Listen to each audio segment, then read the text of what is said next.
السلام علیکم ورحمۃ اللہ وبرکاتہ۔ الحمد للہ رب العالمین والصلاة والسلام علی رسولہ الکریم وعلی آلہ وصحبہ ومن سار علی نہجہ الی یوم الدین وسلم تسلیما کثیرا۔ اما بعد، ہم نے سابقہ درس جو ہے آیت نمبر سورۃ انفال کی 46 بلکہ 47 کا کچھ حصہ لیا تھا، لیکن اس کا باقی موضوع انشاءاللہ آج لیتے ہیں باقی آیتوں کے ساتھ۔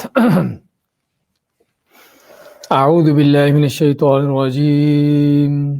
ولا تكونوا كالذين خرجوا من ديارهم بطرا ورئاء الناس ويصدون عن سبيل الله والله بما يعملون محيط وإذ زين لهم الشيطان أعمالهم وقال لا غالب لكم اليوم من الناس وإني جار لكم فلما تراءت الفئتان نكص على عقبيه وقال إني بريء منكم إني أرى ما لا ترون إني أخاف الله والله شديد العقاب إذ يقول المنافقون والذين في قلوبهم مرض غر هؤلاء دينهم ومن يتوكل على الله فإن الله عزيز حكيم ولا تكونوا كالذين خرجوا من ديارهم، اور نہ ہو جاؤ ان لوگوں کی طرح کہ جو نکلے اپنے گھروں سے باطراً اکڑتے ہوئے اتراتے ہوئے، ورئاء الناس اور لوگوں کو دکھاتے ہوئے، ویصدون عن سبیل اللہ اور اللہ کی راہ سے روکتے ہوئے، واللہ بما یعملون محیط، اور جو وہ کر رہے تھے اللہ تعالیٰ اس کا پوری طرح احاطہ گھیرا کیے ہیں۔ وَإِذْ زَيَّنَ لَهُمُ الشَّيْطَانُ أَعْمَالَهُمْ، اور جب کہ زین لهم الشیطان، مزین کیا ان کے لیے شیطان نے اعمالہم ان کے اعمال، قال کہا لا غالب لکم اليوم، لا غالبہ کوئی غالب آنے والا نہیں، لکم تمہارے اوپر، اليوم آج کے دن، من الناس لوگوں میں سے، وانی جار لکم جبکہ میں تمہارا حمیتی ہوں، تمہارا مددگار ہوں۔ فلما تراءت الفئتان، فلما پس جب تراءت دیکھا ایک دوسرے کو، الفئتان دونوں جماعتوں نے، گروہوں نے، نکص علی عقبیہ تو وہ پلٹا، نکص پلٹا علی عقبیہ اپنی دونوں ایڑیوں پر، یعنی دونوں ایڑیوں پر پلٹ کے بھاگا، وقال اور کہا اس نے، انی بریء منکم کہ میں تم سے بری ہوں، انی اری ما لا ترون میں وہ کچھ دیکھتا ہوں جو تم نہیں دیکھتے ہو، انی اخاف اللہ میں ڈرتا ہوں اللہ تعالیٰ سے، واللہ شدید العقاب اور اللہ تعالیٰ سخت پکڑ کرنے والا ہے۔ اذ یقول المنافقون جب کہا منافقوں نے، والذین فی قلوبہم مرض اور ان لوگوں نے جن کے دلوں میں بیماری تھی، غر ہؤلاء دینہم کہ دھوکہ میں ڈالا ہے ان لوگوں کو ان کے دین نے، ومن یتوکل علی اللہ اور جو اللہ پر توکل بھروسہ کر لیتا ہے، فإن اللہ عزیز حکیم پس بے شک اللہ تعالیٰ بڑا ہی غلبے والا حکمت والا ہے۔ آیت نمبر 47 سے 49 تک کی تلاوت اور ترجمہ پیش کیا گیا ہے۔ فرماتا اللہ تعالیٰ وَلَا تَكُونُوا كَالَّذِينَ خَرَجُوا مِن دِيَارِهِمْ بَطَرًا وَرِئَاءَ النَّاسِ، اس آیت کا تعلق جس ہم نے ذکر کیا تھا سابقہ درس میں کہ سابقہ موضوع کے ساتھ بھی ہے، اور اس آیت کا تعلق آگے والی آیات کے ساتھ بھی ہے۔ تو سابقہ موضوع کے ساتھ اس لحاظ سے کہ اللہ تعالیٰ نے سابقہ آیتوں میں فتح نصرت کے اسباب بیان کیے تھے کہ اللہ تعالیٰ کی فتح نصرت مدد حاصل کرنے کے لیے کن چیزوں کی ضرورت ہے، کہ جس میں اللہ پر سچا ایمان اور بہت زیادہ اللہ کا ذکر اور ثابت قدمی اور اللہ اور اس کے رسول کی اطاعت اور باہمی اتفاق و اتحاد کہ جس میں کسی طرح کا اختلاف اور تنازع نہ ہو، اور صبر سے کام لینا۔ اس کے ساتھ ساتھ مزید کیا ہے کہ مزید یہ ہے کہ اللہ کے سامنے عاجزی انکساری ہو، کوئی تکبر غرور نہ ہو، گھمنڈ اور فسق و فجور نہ ہو کہ جس طرح کے کافروں کا حال ہوتا ہے۔ تو یہ آخری شرط اللہ تعالیٰ کی فتح نصرت کی اس آیت میں ذکر ہوئی تھی۔ تو اس میں اللہ تعالیٰ نے شرط کا بھی ذکر کر دیا اور ساتھ ہی کافروں کا، مکہ کے مشرکوں کا حال بیان کیا کہ جب وہ مکہ سے نکلے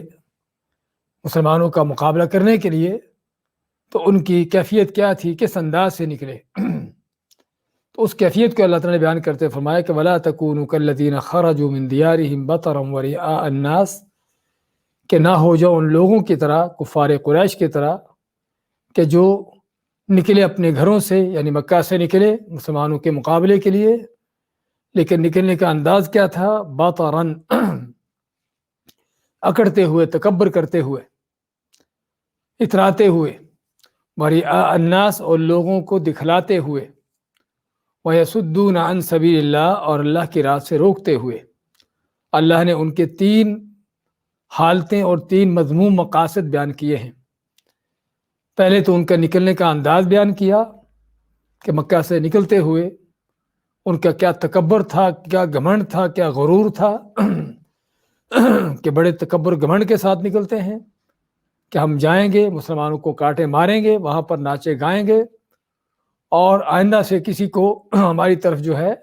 دیکھنے کی جرت نہ ہو، اور ہماری طرف آنکھ اٹھانے کی کسی کو جرت نہ ہو سکے۔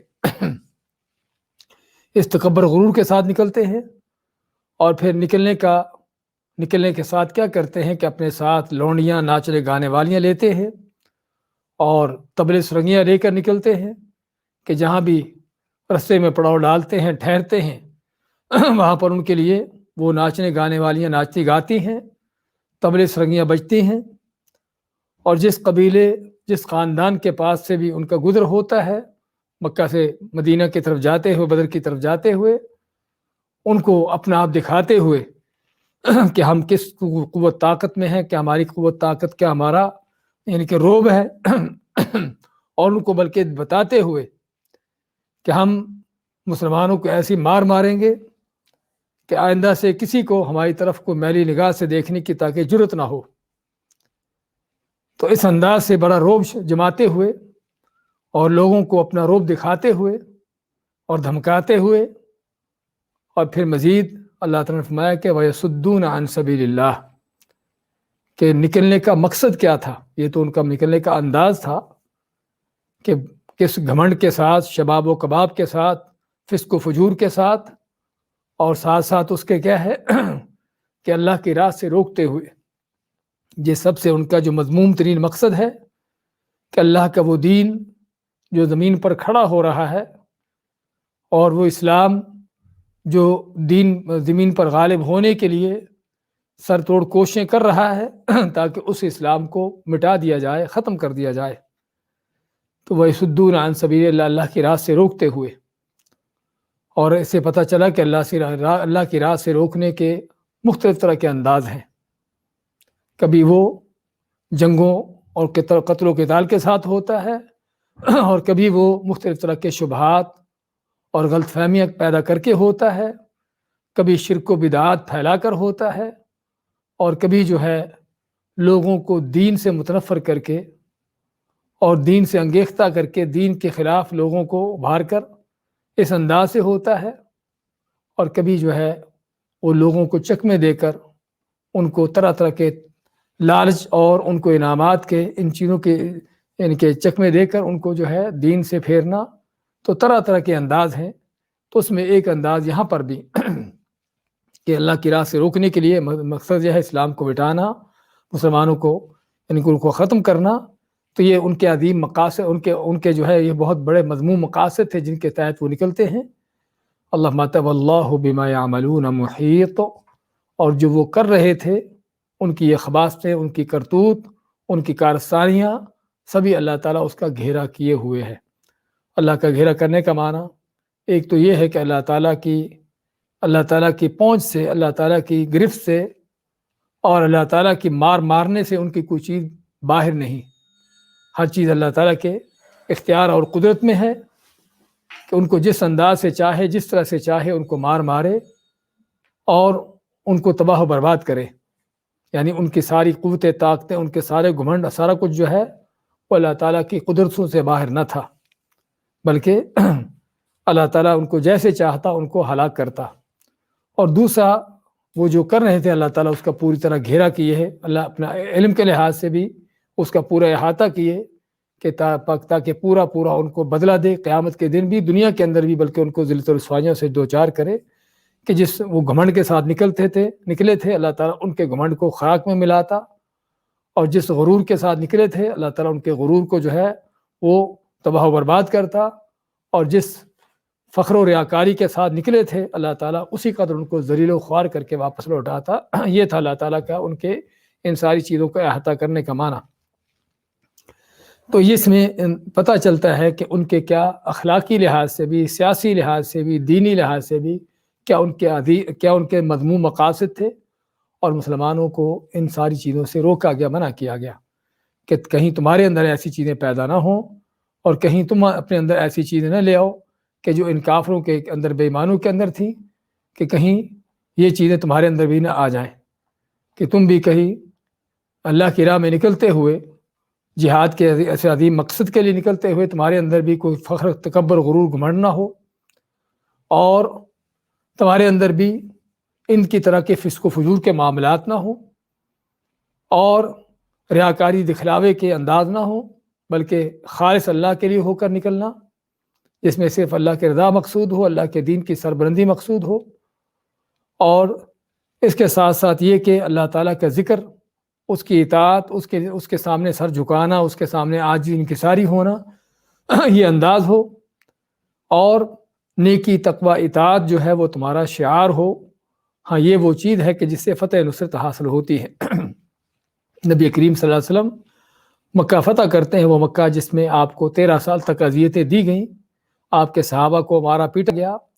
اور پھر آپ کو حتیٰ کہ وہاں سے نکلنے سے مجبور کیا گیا،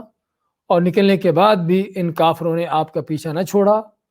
تو آپ 20-21 سال کے بعد اسی مکہ میں داخل ہوتے ہیں، ان ساری یعنی کہ ظلم و ستم کے بعد، سہنے کے بعد اس مکہ میں فاتح بن کر داخل ہوتے ہیں۔ لیکن آپ کا حال کیا تھا؟ جس طرح کہ سیرت میں ہے کہ آپ کا سر اس قدر جھکا ہوا تھا اللہ کی بارگاہ میں کہ اپنی سواری پر جس پر بیٹھے ہوئے تھے اس کی گردن کو آپ کا سر جو ہے وہ مل رہا تھا، اس قدر اللہ کی بارگاہ میں جھکا ہوا، اور مکہ میں داخل ہوتے ہیں تو آپ 8 رکعتیں پڑھتے ہیں اشراق کے وقت میں، جسے علماء نے صلاۃ الفتح کا نام دیا ہے کہ فتح کرنے کی نماز تھی، اللہ کا شکر ادا کرتے ہوئے۔ اور اسی طرح سے ہم اس سے پہلے موسیٰ علیہ السلام کے حوالے سے پڑھ کے آئے ہیں سورۃ الاعراف میں کہ موسیٰ علیہ السلام نے بھی جب ان کو سمندر پار کروایا گیا تو کس طرح اللہ تعالیٰ کا شکر ادا کرتے ہوئے اس یوم عاشورہ کا، جس نے ان کو اللہ نے نجات دی تھی فرعون سے اور ان کو ہلاک کیا تھا فرعون وغیرہ کو، تو اس دن کا روزہ رکھا۔ تو یہ ہے اللہ تعالیٰ کے نیک بندوں کی سیرت، ان کا انداز، ان کا کردار، اللہ تعالیٰ کی اس طرح کی نعمتوں کے ملنے پر، کہ فتوحات کے ملنے پر، ملک اور حکومتیں حاصل ہونے پر اور اقتدار حاصل ہونے پر کوئی وہ جشن نہیں مناتے، کوئی بھنگڑے، ناچ، گانے بجانے اور اس طرح کے بےہودگی کے کام نہیں کرتے، بلکہ اللہ کا شکر ادا کرتے ہیں کہ جس کی مدد سے، جس کی نصرت سے اور جس کی توفیق سے یہ سب کچھ حاصل ہوا ہے۔ تو مسلمان مومن چاہے افرادی سطح پر ہوں یا اجتماعی سطح پر ہوں، کوئی بھی چیز جو ہے وہ اپنی طرف منسوب نہیں کرتا، اگرچہ کوئی عبادت بھی کیوں نہ کر رہا ہو، ہاں وہ بھی سمجھتا ہے کہ اللہ کے محض اللہ کی توفیق سے ہے، اور اللہ تعالیٰ کا انعام ہے اس کے اوپر، جو اس کو اس کی توفیق ملی اور اس کو ہمت ملی اور یہ چیز کر رہا ہے، فتح نصرت بھی حاصل ہوتی ہے تو اس کو بھی محض اللہ تعالیٰ کا انعام سمجھتا ہے اور اللہ کی مدد نصرت سمجھتا ہے اور اللہ ہی کی طرف اس کو منسوب کرتا ہے۔ اور مزید یہ کہ ان کے مقاصد بھی کیا عظیم ہوتے ہیں، ان رستوں پر چلتے ہوئے اللہ کے رضا کے، اللہ کے دین کی، اللہ کے کلمے کی اور توحید کی سربلندی کے، کافروں کے، مشرکوں کے، جاہلوں کے، فاسقوں فاجروں کے مقاصد کے برخلاف، کہ جن کا مقصد صرف اپنی کشور کشائی اور حکومتیں اور اقتدار اور مال و دولت، ان چیزوں کو حاصل کرنا،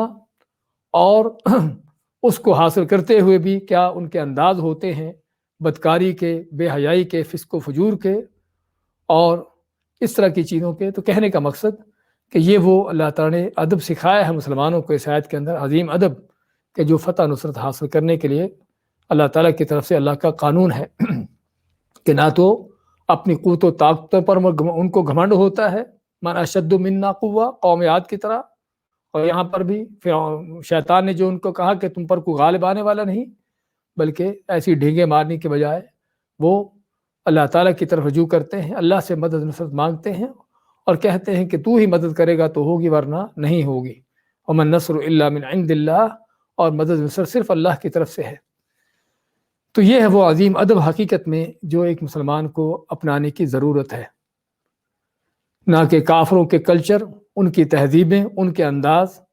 کہ فتح ہے، آزادی ہے، آزادی کا دن ہے،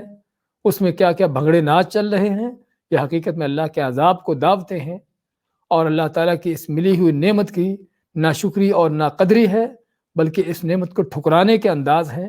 اور جس کا نتیجہ پھر عموماً کیا ہوتا ہے، اللہ تعالیٰ جس فرماتا ہے وَإِذْ رَبُّكُمْ لَئِن شَكَرْتُمْ لَأَزِيدَنَّكُمْ، کہ تیرے رب نے اس بات کا فیصلہ کر دیا، اعلان کر دیا کہ اگر میری نعمتوں کا شکر ادا کرو گے تو تم کو اور زیادہ دوں گا، اور اگر تم کفر کرتے ہو، ناشکری کرتے ہو، تو پھر کیا ہے، ان عذابی لشدید، پھر میرا عذاب بھی بڑا شدید سخت ہے۔ اللہ کے عذاب پھر یہ ہوتے ہیں کہ نعمتیں چھنتی ہیں، اللہ کی طرف سے ملی ہوئی آزادیاں سلب ہوتی ہیں، اور عزتوں کی جگہ پر ذلتیں رسوائیاں جگہ لے لیتی ہیں، اور اس انداز سے پھر قومیں ذلیل و خوار ہوتی ہیں۔ تو اس لیے ضرورت ہے اللہ تعالیٰ کے ان قانونوں کو سمجھنے کی، ان نظاموں کو سمجھنے کی، اور نعمتوں کو پانے کا جو اللہ تعالیٰ کا نظام دیا ہوا ہے اس کو جاننے کی۔ فرمایا وَإِذْ زَيَّنَ لَهُمُ الشَّيْطَانُ أَعْمَالَهُمْ، اور جب شیطان نے مزین کیے ان کے لیے ان کے اعمال، ہاں شیطان کا مزین کرنا ان کے لیے ان کے اعمال کا کیا تھا کہ جس کفر کے ساتھ نکلے تھے، کہ جس گھمنڈ تکبر غرور کے ساتھ نکلے تھے، سمجھتے تھے کہ یہ ہمارا حق ہے اور ہم ہی حقیقت میں حق پرست ہیں، اس لیے ابو جہل نے مکہ سے نکلتے ہوئے کیا کہا تھا کہ اللہ ہم میں سے جو زیادہ رحموں کو توڑنے والا ہے اور جو زیادہ یعنی کہ اپنے ماحول کے اندر خرابی پیدا کرنے والا ہے، اس کا آج کل کما کر دے۔ یعنی سمجھتا کیا تھا کہ میں ہوں جو بڑا امن پسند ہوں، جس طرح کہ ہمیشہ ہر دور کے اس طرح کے مجرموں کا، اس طرح کے دہشت گردوں کا، اس طرح کے طاغوتوں کا دعویٰ ہوتا ہے کہ اپنے آپ کو امن پسند کہنا، اور اللہ کے نیک بندوں کو جو ہے ان کے اوپر ہر طرح کے دنگے کے فساد کے الزامات ان کے اوپر دھرنا۔ تو اس وقت کا طاغوت فرعون بھی یہی دعویٰ کر کے نکلا تھا کہ میں ہوں جو امن پسند ہوں۔ تو اللہ نے پھر اس کو دکھا دیا، جس طرح کہ ہم نے سورت میں پہلے پڑھا ہے کہ جو تم فتح مانگتے تھے تم کو فتح مل گئی، اللہ نے جو مار ماری ان کو، تم سمجھتے تھے کہ ہم بڑے حق پرست ہیں، فتح ہمیں ہونی چاہیے، تو اللہ نے دکھا دیا کہ تم کون سے باتیں کیسے حق پرست ہو، اور تم حق پرست نہیں بلکہ باطل پرست ہو۔ تو شیطان نے ان کے لیے ان کا جو باطل ہے، ان کا کفر، ان کی بے ایمانیوں کو کس انداز سے مزین کیا ہوا تھا، اور صرف ان کے لیے نہیں بلکہ شیطان کا یہی ہتھ کنڈا ہوتا ہے ہر اس شخص کے ساتھ جو قرآن و سنت کا رستہ چھوڑتا ہے، اس کی بدعات کو، اس کے شرک کو، اس کی گمراہیوں کو، اس کے فسق و فجور کو، اس کی بے حیائیوں کو، اس کی حرام خوریوں کو کس انداز سے شیطان ان کے سامنے مزین کر کے خوبصورت بنا کے پیش کرتا ہے کہ اصل دین تیرا ہے، اصل ترقی تو کر رہا ہے، اصل خیر خواہی کا کام تیرے پاس ہے، اور اصل اگر روشن خیالی ہے تو تیرے اندر ہے۔ تو یہ طرح طرح کے شیطان کے چک میں اپنے چیلوں کو جو دیتا ہے۔ وَإِذْ زَيَّنَ لَهُمُ الشَّيْطَانُ أَعْمَالَهُمْ، اور جب شیطان نے ان کے لیے ان کے اعمال مزین کیے، اسلام کے خلاف ان کا لڑنا، حق کے خلاف ان کا کھڑے ہونا، اور اللہ کے عظیم جلیل قدر نبی اور ان کے ساتھیوں ان کو مٹانے کی کوششوں کے لیے نکلنا، شیطان نے ان کو سمجھایا کہ یہی اصل کام ہے جو کرنے کا ہے۔ قَالَ لَا غَالِبَ لَكُمُ الْيَوْمَ، اس مزین کرنے میں اس کا یہ بھی تھا کہ اس نے جو ان کو کہا کہ آج کے دن کوئی تم پر غالب آنے والا نہیں، من الناس، لوگوں میں سے، وَإِنِّي جَارٌ لَكُمْ، جبکہ میں تمہارا حمایتی ہوں۔ یہاں پر جارہ کا لفظ پڑوسی سے نہیں ہے بلکہ جارہ کے معنی مجیر سے ہے، جس کا معنی کسی کو تحفظ دینا، پناہ دینا، یا معین اور ناصر سے ہے، کسی کی مدد کرنا، اس کا مددگار ہونا، کہ میں تمہارا حمایتی مددگار ہوں اور تمہیں بچانے والا ہوں۔ تو جب میں تمہارے ساتھ ہوں تو تم پر کوئی غالب آنے والا نہیں ہے۔ شیطان کا یہ کہنا کیوں تھا؟ اس کے پیچھے وجہ جو ہے وہ یہ ہے کہ قریش اور بنو کنانہ، جس طرح کہ ابن عباس رضی اللہ عنہ فرماتے ہیں، اور اس چیز کو مختلف مفسرین ابن کثیر، قرطبی، طبری وغیرہ نے اس کو نقل کیا ہے اپنی تفسیروں میں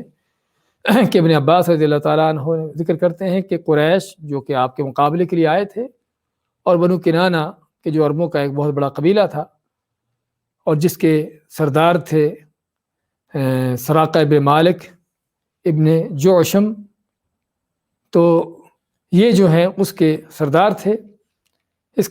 قبیلہ کے بنو کنانہ کے. تو ان دونوں قبیلوں کے آپس میں دشمنی تھی.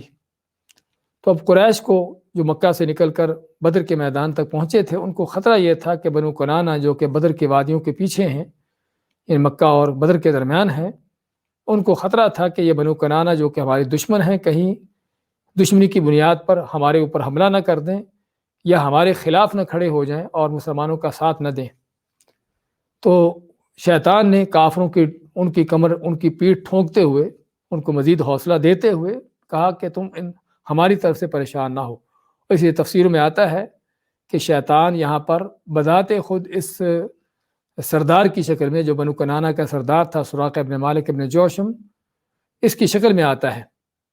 اس کی شکل میں آتا ہے اور آ کر جو ہے قریش کو اور کافروں کو تسلی دیتا ہے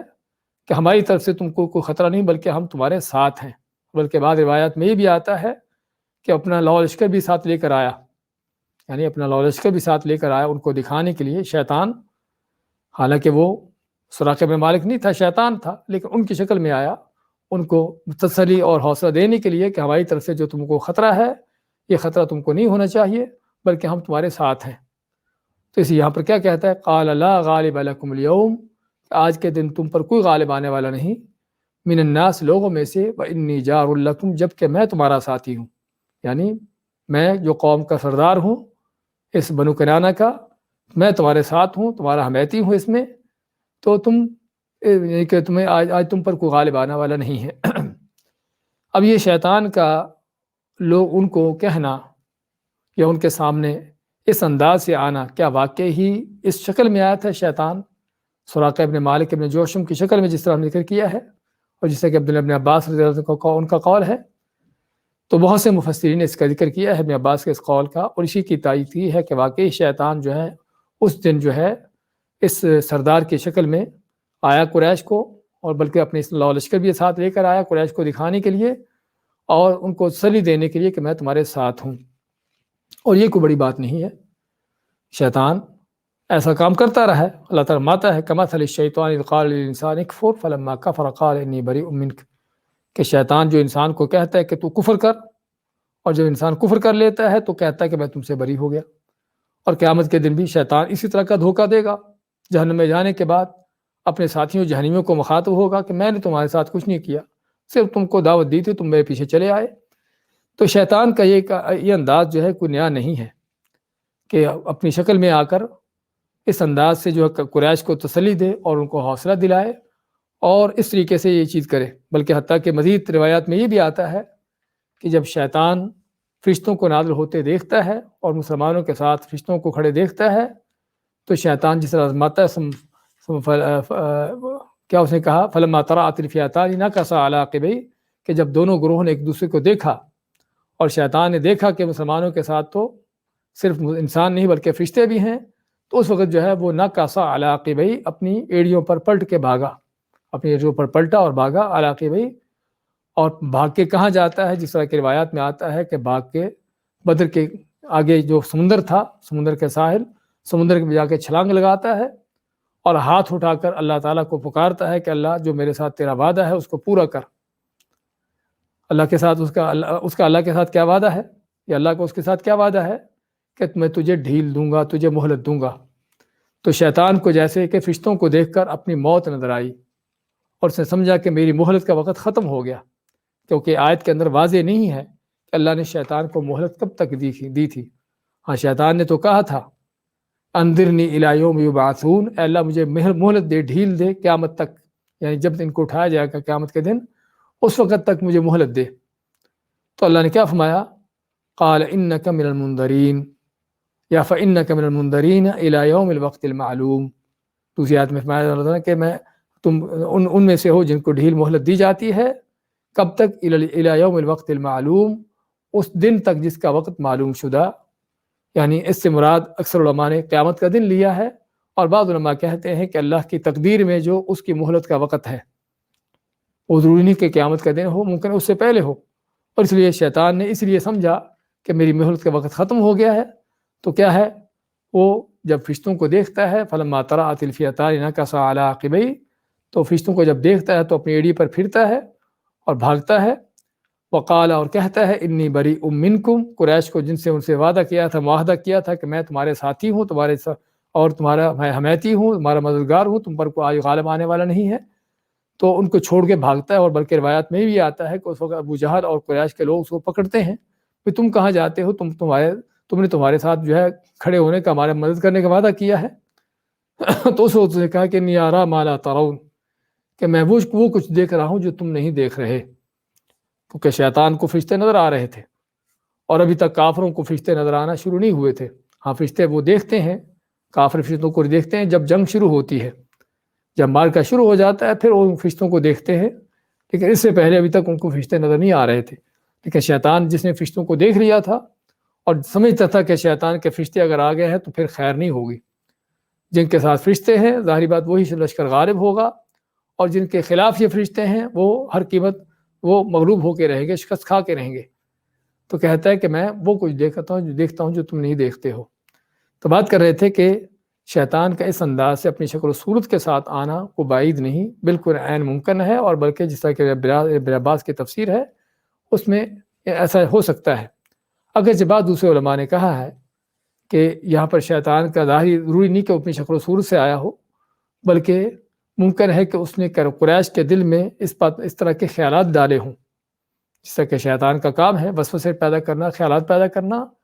تو قریش کے دل میں اس نے اس طرح کے خیالات پیدا کیے ہوں کہ میں تمہارا ساتھی ہوں اور تم غالب ہو، تمہاری جو قوت طاقت ہے، جو تمہارا لو لشکر اور جو اسلحہ ہے مسلمانوں کے مقابلے میں جو نہتے ہیں، صرف ان کے پاس ایک گھوڑا اور تھوڑا سا اسلحہ اور چند افراد، تو آج تم ہی ان پر غالب آ کے رہو گے۔ تو شیطان نے ان کے دل میں جو اس طرح کے وسوسے پیدا کر رکھے تھے،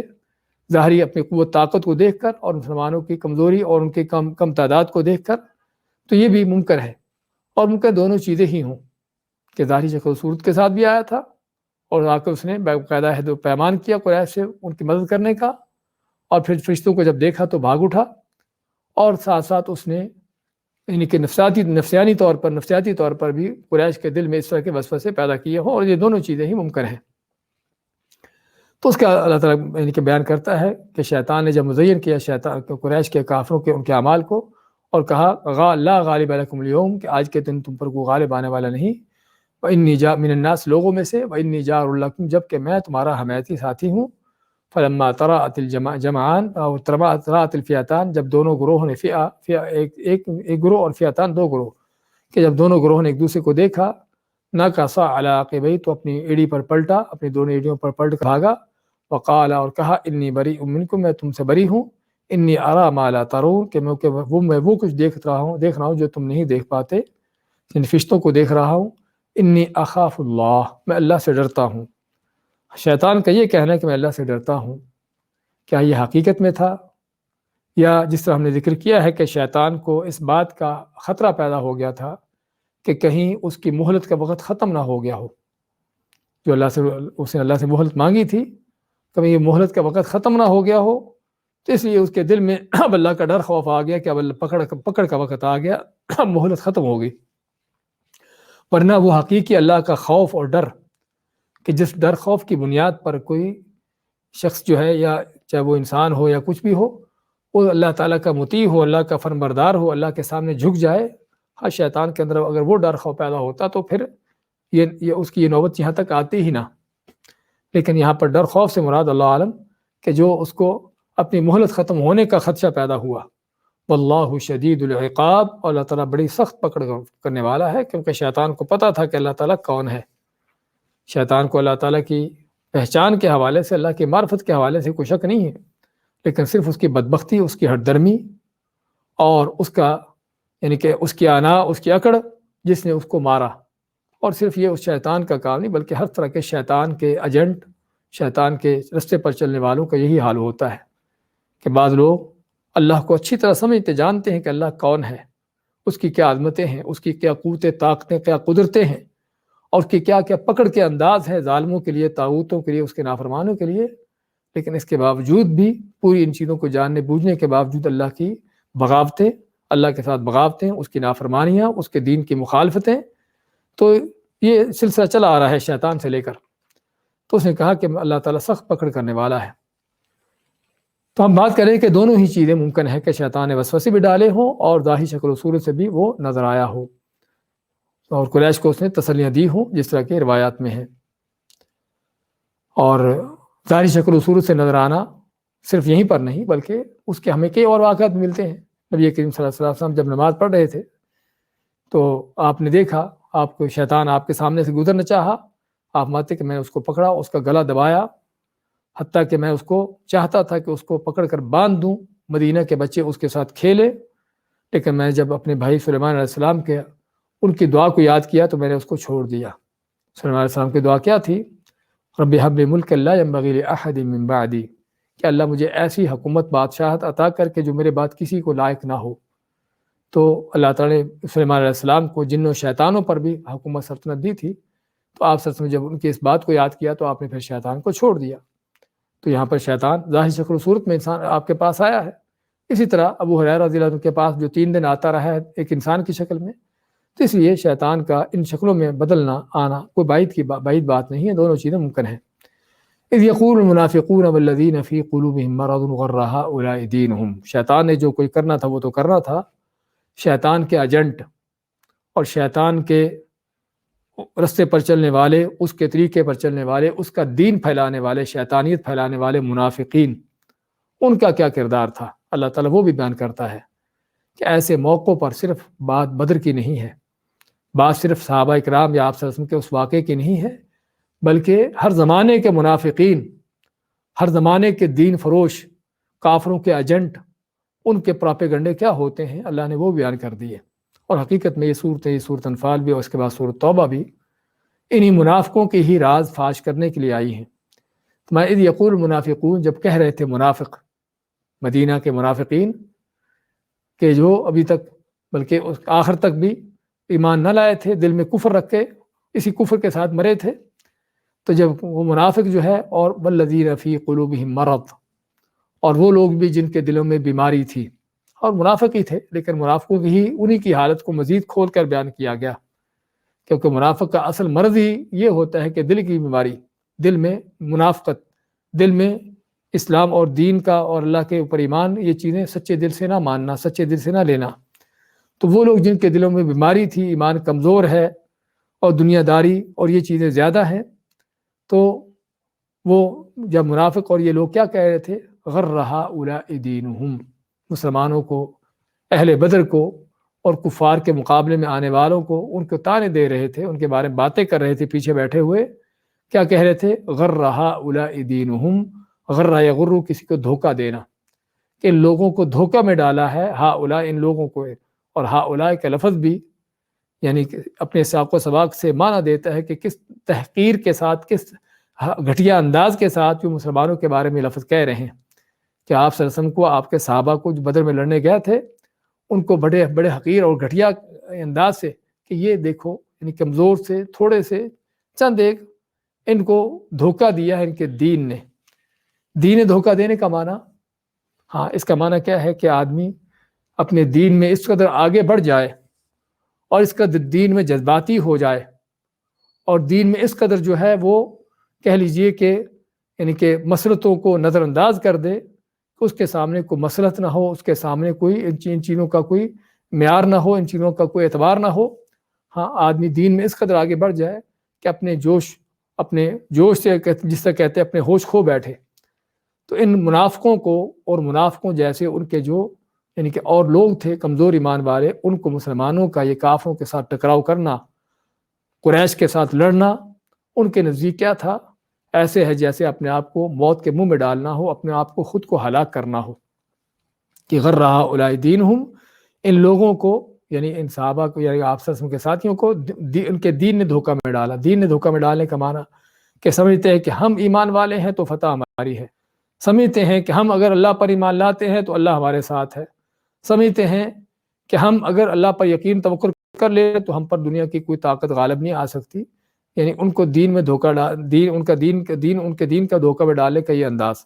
کہ جو ان منافقوں کو، ان فاسقوں فاجروں کو نظر آتا تھا. اور صرف بات یہ نہیں ہے، اور بات صرف ان منافقوں کی نہیں ہے،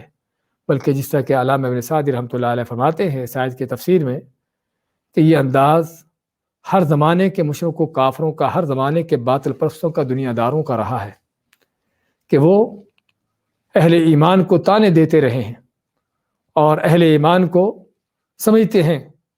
کہ مٹھی بھر مسلمان جو کمزور نہتے ہیں، ان کے پاس صرف ایک ہی گھوڑا ہے اور اسلحے بھی پورے نہیں ہیں. اتنے بڑے لاؤ لشکر جو قریش کا لشکر ہے، جو بڑے بہادر سمجھے جاتے ہیں اور بڑے ان کے پاس اسلحے بھی ہیں، ان کے اوپر غالب آ جائیں گے. ہاں، اگر ایسا مار کا یہ لڑ رہے ہیں،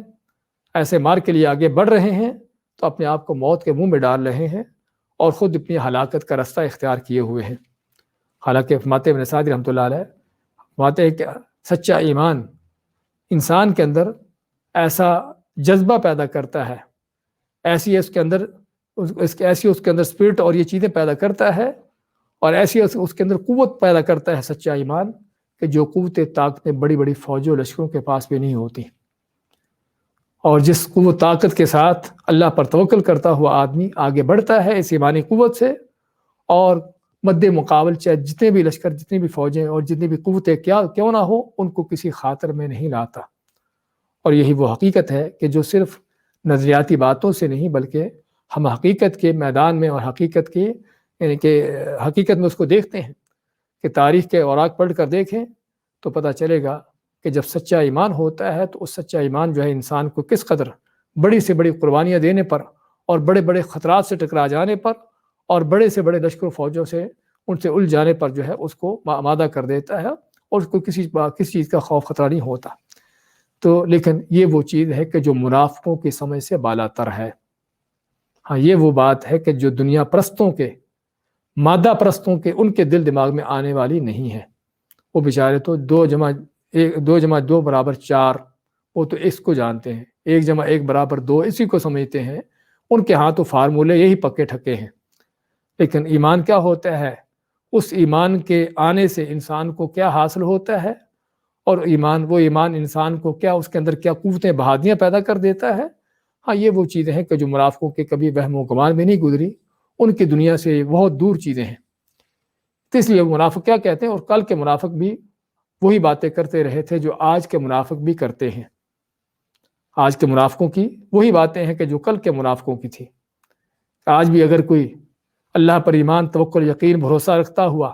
دنیا کے طاغوتوں کو للکارتا ہے، ان کے مقابلے میں کھڑا ہوتا ہے، تو آج کے منافق بھی یہی کہتے ہیں کہ یہ دیکھو کیسے اپنی موت کے، اپنی ہلاکت کے اپنے ہلاکت کے رستے پر چل رہا ہے، اپنے ہلاکت کے انتظامات کر رہا ہے، اور کس قوت سے ٹکرا رہا ہے، کن کو للکار رہا ہے.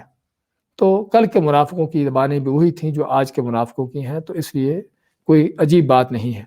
میں اذ یقول المنافقون، جب کہہ رہے تھے منافق، والذین فی قلوبہم مرض، اور جن کے دلوں میں بیماری تھی، کفر و نفاق کی، شک و شبہات کی، اللہ پر یقین ایمان نہ ہونے کی بیماری، کیا کہہ رہے تھے؟ غر ہؤلاء دینہم، کہ ان لوگوں کو ان کے دین نے دھوکہ میں ڈالا. اور دین میں دھوکے میں ڈالنے میں یہ بھی چیزیں ہم نے ذکر کی، مزید یہ بھی کہ اللہ کی راہ میں شہادتیں پاؤ گے تو جنتیں ملے گی، حوریں ملیں گی. اور آج بھی ہم کو اس طرح کے منافق مذاق اڑاتے نظر آتے ہیں اللہ تعالیٰ کے ان وعدوں کا، جس کا اللہ نے قرآن کریم میں بیان کیا ہے، جو اللہ کے نبی صلی اللہ علیہ وسلم کی صحیح احادیث میں بیان ہے. آج کے منافق بھی ان وعدوں کے حوالے سے، ان چیزوں کے حوالے سے کس طرح کی باتیں بناتے، تان بازیاں کرتے اور اس کا مذاق اڑاتے نظر آتے ہیں کہ اللہ کے دین کے غلبے کے لیے کوئی نکل پڑتا ہے اور اس کے مد نظر اللہ کے یہ وعدے ہوتے ہیں تو کس انداز سے اس کا مذاق اڑایا جاتا ہے.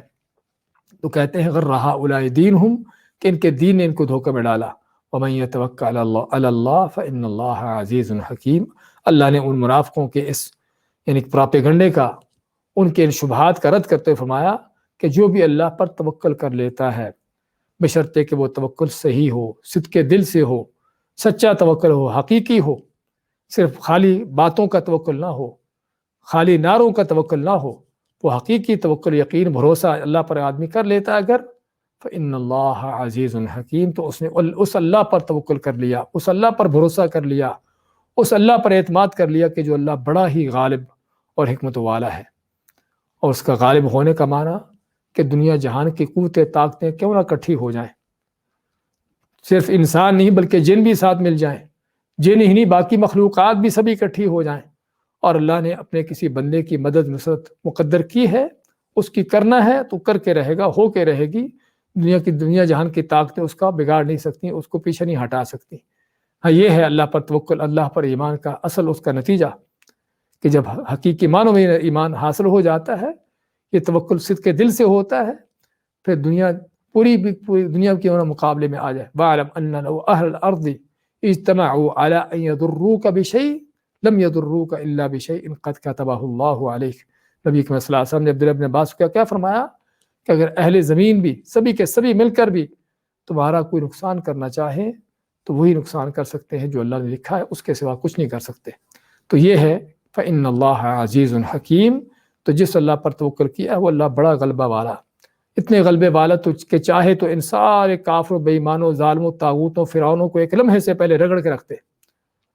اور حکیم لیکن اس کی حکمتیں ہیں، کافروں کو بھی موقع دیتا ہے، مہلتیں دیتا ہے، ظالموں کو بھی، طاغوتوں کو بھی چھوڑ دیتا ہے، ان کی رسی بھی کھلی چھوڑتا ہے، ورنہ تو اللہ تعالیٰ اس کی قدرت طاقتیں ایسی ہے کہ جو ایک لمحے سے پہلے ان کو رگڑ دے، ان کو ختم کر دیں، لیکن ختم کیوں نہیں ہوتے، کیوں نہیں رگڑے جاتے؟ ہاں، اللہ تعالیٰ کی ان کے چھوڑے جانے میں کوئی حکمتیں ہیں، کیونکہ دنیا ہے ہی دار ابتلا، دنیا ہے ہی امتحان کی جگہ، اور امتحان کے لیے ضروری ہے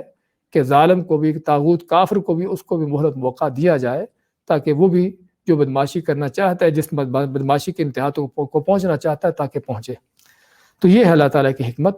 ورنہ تو اللہ تعالیٰ کا غلبہ، اس کی قوت طاقتیں، اس کی ملکیتیں اور اس کی جو عظمتیں ہیں، اس کے مد نظر دنیا کی کوئی طاقت ایسی نہیں کہ جو اس کے مقابلے میں ٹھہر سکے۔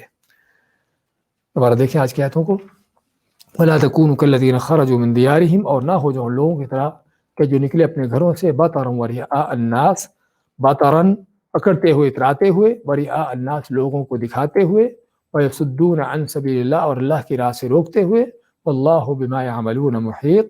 اور جو وہ کر رہے تھے اللہ تعالیٰ اس کا پوری طرح گھیرا، احاطہ کیا تھا۔ وَإِذْ زَيَّنَ لَهُمُ الشَّيْطَانُ أَعْمَالَهُمْ، اور جب مزین کیا ان کے لیے شیطان نے ان کے اعمال کو، ان کے کرتوت، ان کے کفر بے ایمانی کو، قَالَ لَا غَالِبَ لَكُمُ الْيَوْمَ، اور کہا کہ تمہارے اوپر کوئی غالب آنے والا نہیں، من الناس لوگوں میں سے، فَإِنِّي جَارٌ لَكُمْ جبکہ میں تمہارا حمایتی مددگار ہوں۔ فَلَمَّا تَرَاءَتِ الْفِئَتَانِ پس جب دونوں گروہوں نے، مسلمانوں کافروں نے ایک دوسرے کو دیکھا، نَكَصَ عَلَىٰ عَقِبَيْهِ تو وہ پلٹا اپنی ایڑیوں پر، وقال اور کہا اس نے، انی بریء منکم میں تم سے بری ہوں، انی اری ما لا ترون میں وہ کچھ دیکھ رہا ہوں جو تم نہیں دیکھ رہے، انی اخاف اللہ میں ڈرتا ہوں اللہ تعالیٰ سے، اللہ شدید العقاب اور اللہ تعالیٰ شدید پکڑ کرنے والا ہے۔